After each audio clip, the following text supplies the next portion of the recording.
जैसा कि आप लोगों को पता है, अभी हमने पिछले वीडियो में चैप्टर नंबर 6 कक्षा 10 के बच्चों का त्रिभुज स्टार्ट किया था, जिसमें इंट्रोडक्शन क्लास कंप्लीट हुई थी।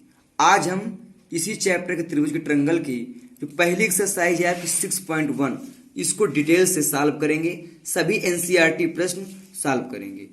पहला क्वेश्चन कह रहा है, कोष्ठकों में दिए शब्दों में से सही शब्दों का प्रयोग करते हुए रिक्त स्थान की पूर्ति करो।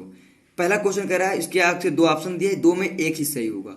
कह रहा है सभी वृत्त ब्लैंक्स होते हैं सर्वांगसम या समरूप। पहले हम जानते हैं समरूप तो हम जान गए कि जिनमें दोनों आकृतियां समान होती हैं तो देखने में एक जैसा लगता है वो समरूप होता है। सर्वांगसम क्या होता है कि जो देखने में भी एक जैसा लेकिन दोनों के वैल्यू भी बराबर हो, मतलब दोनों के मान भी बराबर हो, उसे हम लोग बोलते हैं समरूप। मतलब दोनों एक जैसे हो। अगर वो मतलब जैसे एक वृत्त है, अगर आपने त्रिज्या 5 मीटर त्रिज्या का वृत्त खींचा तो दूसरे की भी त्रिज्या 5 ही मीटर होनी चाहिए, तो वो सर्वांगसम में क्या होता है कि देखने में भी एक जैसा हो और लेकिन दोनों के मान भी बराबर होने। लेकिन समरूप में क्या होता है, मान बराबर हो जाए ना, लेकिन देखने में एक जैसे होना चाहिए। तो कह रहा है सभी वृत्त होते हैं, तो सभी वृत्तों की त्रिज्या तो बराबर होती नहीं, तो सर्वांगसम तो हो नहीं सकता, तो क्या होगा हमारा समरूप होगा।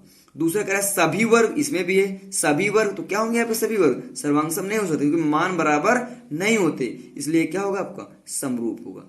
फिर कह रहा है आपका सभी त्रिभुज समरूप होते हैं, सभी त्रिभुज समरूप। तो कहता है भाई आपको पता है कि त्रिभुज आपके कई प्रकार के होते हैं, समबाहु त्रिभुज, विषमबाहु त्रिभुज, समद्विबाहु त्रिभुज, कई प्रकार त्रिभुज होते हैं। हम लोग पिछली क्लासों में कई बार पढ़ भी चुके हैं, लेकिन कह रहे हैं सभी त्रिभुज समरूप कौन त्रिभुज होता है, एक समबाहु त्रिभुज। क्योंकि समबाहु त्रिभुज क्या होता है, जिसकी तीनों भुजाएं और तीनों कोण आपस में बराबर होते हैं, उसको हम लोग बोलते हैं समबाहु त्रिभुज। इंग्लिश में बोलते हैं इक्विलैटरल ट्रायंगल। तो इसलिए यहां पर क्या होगा आपका समबाहु त्रिभुज। अब दूसरा कह रहा है आपका भुजाओं की समान संख्या वाले दो बहुभुज समरूप होते हैं यदि उनके संगत कोण क्या होंगे, आपस में बराबर होंगे।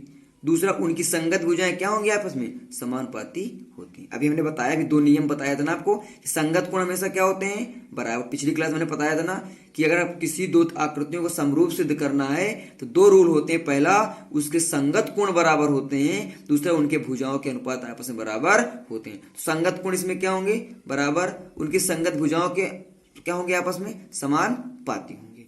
पहला क्वेश्चन आपको क्लियर हुआ। अब आते हैं नेक्स्ट क्वेश्चन में। नेक्स्ट को दूसरा क्वेश्चन कह रहा है हमसे कि निम्नलिखित युग्मों में दो अलग अलग उदाहरण दीजिए। हमको समरूप आकृति के दो उदाहरण बनाना है और असमरूप के। समरूप में क्या है, पहले आप दो त्रिभुज बना दीजिए, एक बड़ा एक छोटा, एक वर्ग बना दीजिए बड़ा एक छोटा, दोनों एक देखने में जैसा लग रहा है, क्या आपका समरूप है। असमरूप में क्या होगा, जिनमें असमरूप का मतलब क्या होगा, जो देखने में एक जैसे न हो। भाई समरूप का मतलब होता है जिनके रूप समान हो, जो देखने में एक जैसा हो, उसको हम लोग क्या बोलते हैं, समरूप आकृति। तो समरूप में हमने क्या किया, एक बड़ा वर्ग बना दिया एक छोटा वर्ग बना दिया, एक बड़ा त्रिभुज बना दिया एक छोटा, दो उदाहरण हो गए आपके। असमरूप में क्या हो, एक में त्रिभुज, एक त्रिभुज बना दो एक वर्ग बना दो, त्रिभुज वर्ग आपस में देखने में जैसे लगते हैं क्या, तो असमरूप है। एक आप वृत्त बना दो, दूसरा आप आयत बना दो, तो क्या वृत्त आयत एक जैसे देखने में लगते हैं क्या, तो दोनों क्या हो गए आपके असमरूप हो गए। तीसरा क्वेश्चन कह रहा है, बताइए कि निम्नलिखित चतुर्भुज समरूप हैं या नहीं। अब ये दो आकृति आपको दे रखा है, अब इन दोनों आकृति को हमको देखकर बताना है कि आपस में समरूप हैं या नहीं। तो अभी हमने बताया कि अगर आपको दो आकृति, और पिछले इंट्रोडक्शन वीडियो में अगर आपने देखा हो तो उसको जरूर जाके देख ले, क्योंकि हमने वहां पर समरूपता के दो नियम लिखवाए हैं। क्योंकि आपको पता है समरूपता के दो नियम होता है। पहला नियम समरूपता कहता है कि यदि दो आकृतियों को हमको समरूप दिखाना है तो दोनों के संगत कोण आपस में बराबर होना चाहिए। और दूसरा नियम लिखवाया है कि दोनों के भुजाओं का अनुपात आपस में बराबर। अब आप देखिए यहां पर आपको ये जो कोण दिख रहा है, क्या आपको लग रहा है कि सब कोण आपस में बराबर संगत, क्योंकि ये आपका बना वर्ग, वर्ग के सभी प्रत्येक कोण कितने 90 डिग्री का होता है, ये आपका वर्ग होते हैं, तो इसका 90 तो पहले बार पता चल गया कि इनके संगत कोण आपस में बराबर नहीं है। दूसरा देखिए, डेढ़ भुजा 3, तो डेढ़ दूनी 3, डेढ़ 3, डेढ़ दूनी 3, डेढ़, इसके भुजाओं का अनुपात तो बराबर है लेकिन संगत कोण बराबर नहीं। और हमने कहा जब जिसमें दोनों नियम फॉलो होंगे, समरूपता के दोनों नियम लगेंगे, वही आपके समरूप होंगे।